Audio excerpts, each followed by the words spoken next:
look at like the last 2 wins, and even going back to Michigan and Notre Dame, what USC has done really well has been forcing the opponent to run the football. And the pass defense, I still don't think it's phenomenal. I think, Braylon Conley got picked on for like one drive.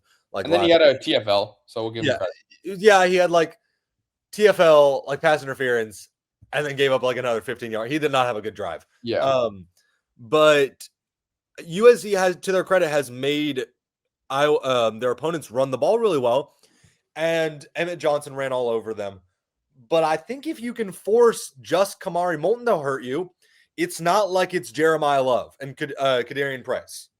I don't think that that's the same thing at all. So I'm a lot more okay with forcing Iowa to run the football. I'm okay with that. And like, it's going to be an ugly game. It just is, unless USC finds a way to break Iowa's. Because I very much, Iowa has I'm just kind of rambling, but the Iowa has the number 4 pass defense. I also don't think that their circumstances have given them the opportunity to face an offense nearly as good as USC's. Obviously, Indiana's is good, and so is Oregon's. Both of those were at Kinnick. I don't remember about Indiana. I think it was fine weather, but Oregon, terrible weather, and Oregon, as Walter mentioned, still ran for 260 yards. Yeah. So I think this is going to be a different thing for Iowa. And like, if they were playing at Kinnick, I think it's a loss. I would just kind of chop it up to a loss. But because it's at home, Lincoln Riley 20-2 at the Coliseum, if I'm not mistaken, I think they win this game. And I also think, fans will be. Those 2 losses, by the way, came to 2 CFP semifinalists. Yeah. No, that's fair. Both last year.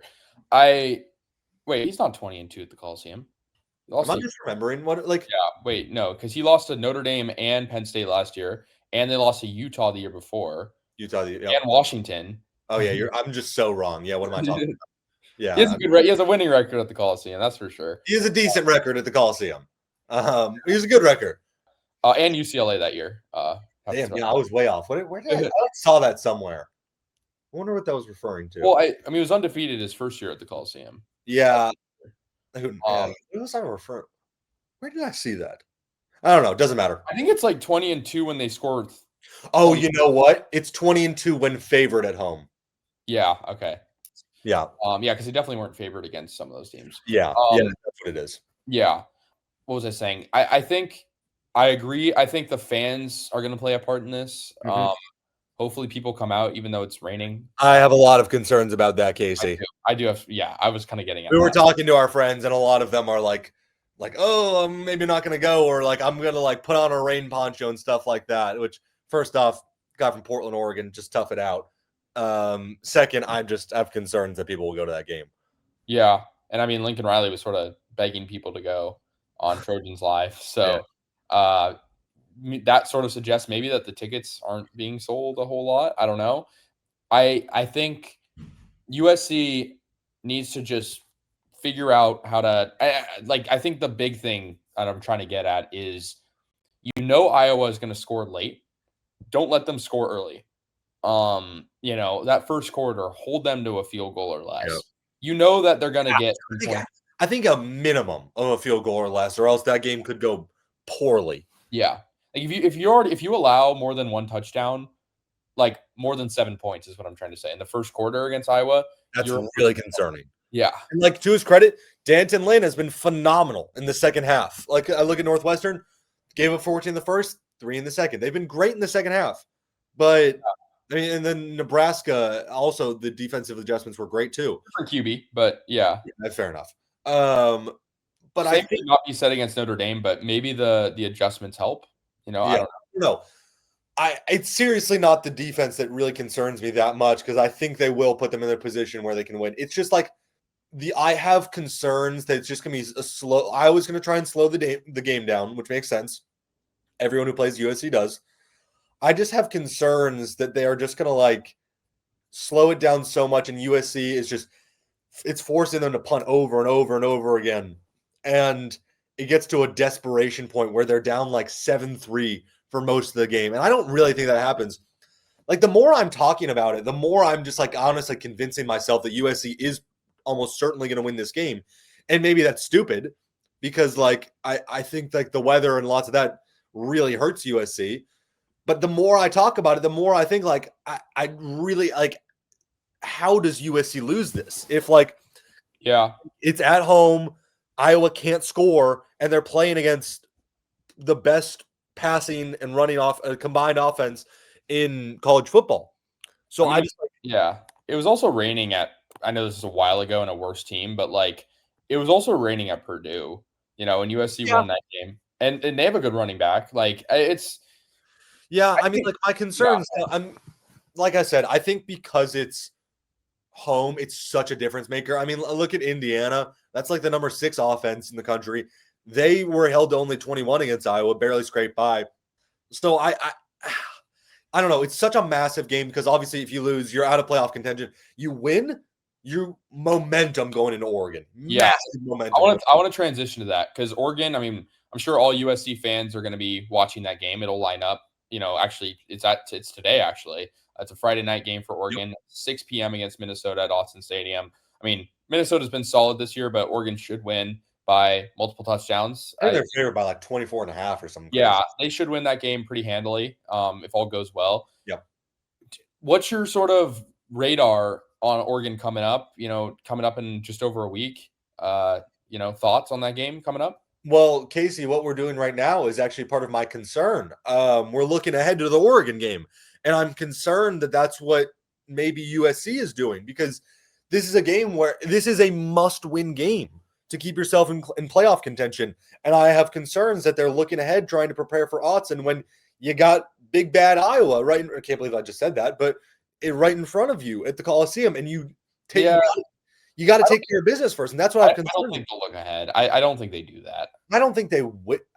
I don't know. I feel like they've done it before is the thing. So that's like, but like no, because like they lost to 2 teams that like they were supposed to lose to. They didn't lose to in a trap game to anybody because they didn't lose to Nebraska. They didn't lose. Let's see. I'd even say like Purdue, like even because that was on the cusp of playing Illinois. I mean, you know me. The Nebraska one was the one I was looking at. Of course, Dylan Raiola did break his fibula, so I don't fully say I was wrong on that one. I mean, I think I don't think they're looking too far ahead. I think it helps too that even though it's a pretty new roster from 2 years ago, like they've played at Oregon before. Lincoln Riley has played at Oregon before. Yeah, he finally got that. Going to Rutgers or Penn State, like some middle of nowhere game that in the Big Ten where it's, you know, so unpredictable how they're going to come out. Like we know that Oregon is ranked number 8, but we also know what it's like to play at Austin Stadium, and we know that USC hasn't been successful there. Lincoln Riley knows. Similar thing to Notre Dame. They haven't won since 2011. Yeah, I mean it's rough, but Oregon has not stood out to me a whole lot this year as they've had in previous years. I mean, they've been good this year, don't get me wrong, but they've had some like really scary wins. I agree. I actually just don't think they've been that good is the thing. Like it's just because it's away, and like I want to see USC. I talked a lot of trash to my Oregon friends about the Iowa game, and I've dug myself a hole if USC loses. But it's why I think that USC. I watched that game, and it's different conditions. It's harder. It's in Kinnick Stadium, and it made me think like, okay, they can beat this team. They like of what I watched the night before on Friday against Northwestern versus what I'm watching against Iowa and Oregon. Honestly, both these teams I watched. I was like, they can beat both these teams. I really think they can. And I've long said that USC is going to lose to Oregon. They probably end up due in some heartbreaking fashion. And I get 40 million FaceTime calls from my friends back home. I think that they can. I think bare minimum, they'll give Oregon a scare. They need to beat Iowa. I think just from a program culture standpoint, I think you need to beat Iowa. That's my thinking on it. Yeah. And I mean, to your point earlier, Iowa gave up, 118 rushing yards to Noah Whittington, but they also only gave, then that's a lot, but they only gave up 112 passing yards to Dante Moore. So I don't know if that's telling at all because Oregon has been a very good team this year. Point aside, they've also used a lot of weapons. And I think looking ahead to that Oregon game, if USC can take away a couple of options, just have those secondary players step up, Dante Moore is going to be forced to improvise. And he hasn't always been the best under pressure when improvising. I mean, you can look at that Wisconsin game. Didn't play that good.